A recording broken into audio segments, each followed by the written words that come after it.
The PTI shall be entitled to reserve seats for women and minorities in the National Assembly accordingly.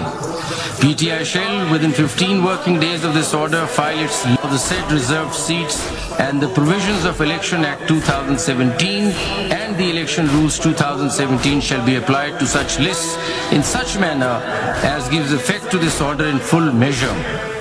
The Commission shall, out of the reserved seats for women and minorities in the National Assembly to which para 3 of this order applies, notify as elected in terms of the Article 51 provisions that a number of candidates from the list filed or as the case may be to be filed by the PTI as is proportionate to the general seat secured by it in terms of paragraph 7 and 8 of this order.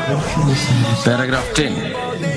The foregoing paras shall apply mutus mutandis for purposes of Article 106 in relation to PTI for the reserved seats for women and minority in Khyber Pakhtunkhwa, Punjab and Sindh provincial assemblies to which paragraph 3 of this order applies.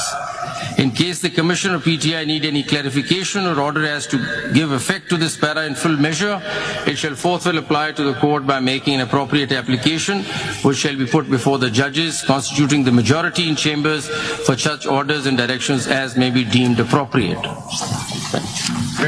Thank you, Your Honor. Very great.